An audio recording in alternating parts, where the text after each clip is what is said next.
tive duas conclusões rápidas e breves. A primeira, não há nenhum documento em Portugal que explicite ao detalhe o que é que se entende por política do medicamento.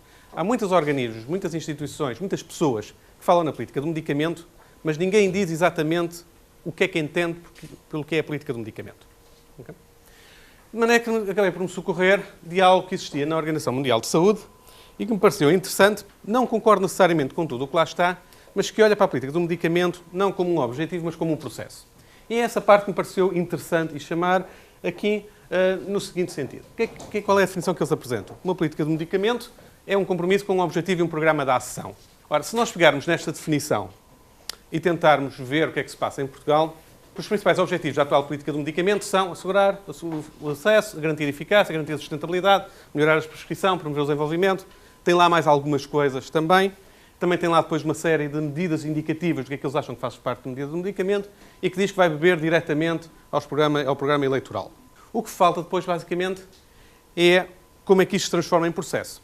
E a única coisa que nós temos são, então, as medidas concretas que estavam lá indicadas. Alargamento da venda dos medicamentos não sujeitos à receita médica aos locais de venda, redução geral dos preços dos medicamentos, promoção dos genéricos, promoção da utilização racional do medicamento, apoio à investigação e desenvolvimento. Dado isto, o que é que nós fomos fazer, dado aqueles princípios do que nós podemos pôr como política do medicamento em Portugal? Vamos olhar para vários aspectos. Primeiro, algo que provavelmente todos conhecem, a evolução da despesa total em medicamentos do Serviço Nacional de Saúde e as medidas adotadas. O segundo ponto, isto tem a ver com a evolução geral das séries. O segundo aspecto foi olhar para os genéricos com mais cuidado. E aí perceber a evolução da cota de mercado dos genéricos e, novamente, o que é que contribuiu para essa evolução da cota de mercado dos genéricos. O segundo aspecto foi a evolução dos locais de venda de medicamentos não sujeitos à receita médica. O segundo aspecto da acessibilidade dos medicamentos não sujeitos à receita médica tem a ver com os preços. E o que é que sucedeu aos preços desses medicamentos? O aspecto final que tratamos com informação própria foi investigação e desenvolvimento. Em relação à primeira questão, nós identificámos aqui barreiras e identificámos algumas propostas. Nas barreiras identificámos que a deficiência de planeamento e avaliação do sistema de saúde resulta também de uma deficiente implementação e avaliação da gestão do medicamento. Depois identificámos um desalinhamento e fragmentação da decisão na área do medicamento em várias estruturas, quer do Governo, quer da Administração Pública, que acabam por se refletir também na área do medicamento. Identificámos também que a fragmentação da prestação em níveis de prestação de cuidados resulta em decisões particulares de cada prestador em detrimento do interesse comum da população. Também identificámos que no plano dos decisores, muitas vezes o conjunto de interesses particulares sobrepõe-se ao interesse coletivo e ao interesse público. Identificámos que a inexistência de normas de orientação clínica pode induzir a falta de racionalidade da prescrição médica e a política de medicamento tem sido reduzida ao controle da despesa de curto prazo e não numa perspectiva de médio e longo prazo. A nível de propostas, nós identificámos aqui alguns itens, nomeadamente que o modelo de sistema de saúde deve determinar a política de medicamento. Identificámos também a necessidade de transparência, decisão informada e prestação de contas no processo de decisão técnico e político.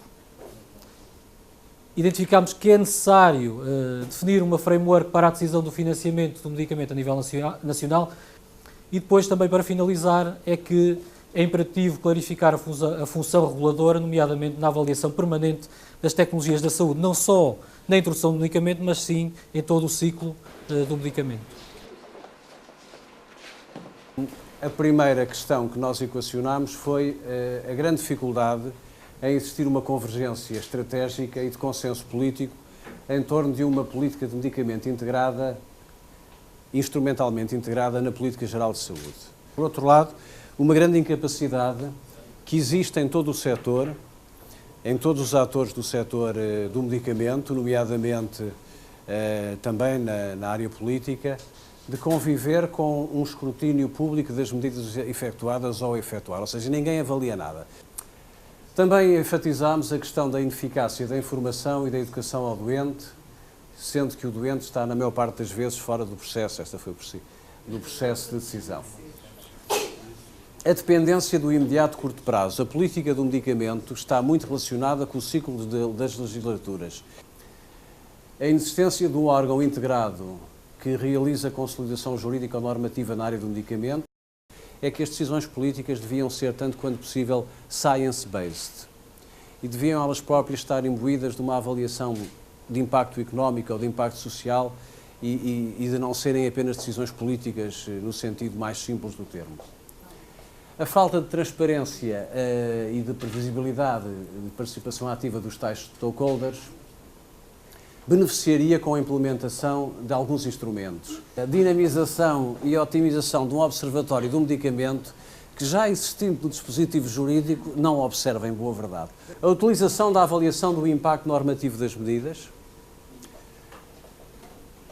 a utilização efetiva e generalizada da avaliação de tecnologias da saúde. Também no nosso grupo houve este grande cisma que se verificou no grupo anterior entre aqueles que acham que deve estar sediado na atual agência reguladora ou os que acham que deve estar fora. Relativamente à definição da barreira, a primeira questão que foi desde logo relativamente consensual foi uma má disposição geral com a definição da Organização Mundial de Saúde. Há aqui um contexto evolutivo que é preciso ter a sensibilidade de o ir percebendo e por isso é que nós colocámos aqui, anotando o excessivo peso histórico do contexto da OMS, mas verificando a necessidade de alinhar objetivos centrais da política de saúde com alguns objetivos da política do medicamento. Há uma frase que marcou muito o nosso debate e por isso ela está aqui a bold, que é: será que a sociedade está preparada para aceitar a definição de valores máximos a comparticipar? Também esta identificação de um erro muito comum. É que é muito fácil mexer naquela fração dos medicamentos, é muito fácil mexer com baixas administrativas de preço, mudanças de sistemas de comparticipação. Mas aquilo representa 25% da despesa pública em saúde. Oportunidades? Oportunidade, desde logo, para apostar mais na prevenção e na educação para a saúde e uma aposta muito clara nos cuidados de saúde primários, como forma até de diminuir a necessidade do esforço dos cuidados diferenciados e, nomeadamente, do meio hospitalar. A questão também da insuficiência do modelo de gestão, enfim, verificando que um sistema de informação e gestão na área da saúde, e nomeadamente no setor público da saúde, é inadequado quando existe ou pura e simplesmente inexistente na maior parte dos casos.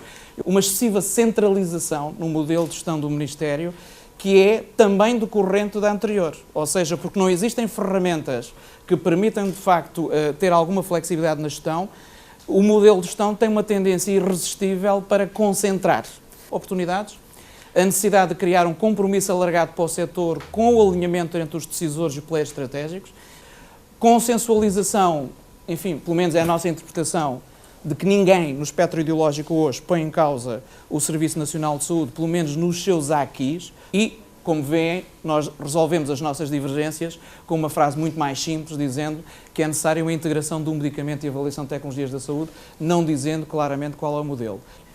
Relativamente às oportunidades, identificamos como uma primeira prioridade a necessidade de trabalhar na qualidade da prescrição como uma prioridade para reduzir custos, a necessidade de dispor de meios de regulação técnica da prescrição a nível intermédio, a necessidade de ter indicadores positivos que sejam monitorizáveis, e o sistema de informação e gestão é obviamente aqui determinante, e capazes de promover as correções necessárias durante o período de implementação das medidas.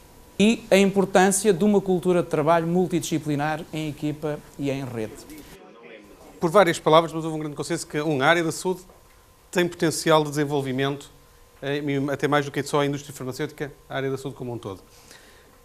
Há dois aspectos cruciais que foram focados e que me parecem que são relativamente consensuais. Primeiro, capacidade técnica em Portugal existe. Okay? Segundo, tem que se pensar em termos globais. Mas parece-me que a divisão entre duas estratégias alternativas, uma de muito ponta, de estar exatamente na fronteira do conhecimento e avançar por aí, e outra de aproveitar capacidade de manufatura em Portugal e fazer isso, que são dois pontos de intervenção diferentes. E que temos, provavelmente, capacidade técnica de jogar na fronteira durante algum tempo. Espero que esta equipa não pare este estudo por aqui e que lhe possa dar continuidade e que possa, naturalmente, haver um contínuo trabalho sobre esta temática que é de uma importância muito grande. Eu quero agradecer muito também às pessoas todas que estiveram aqui hoje.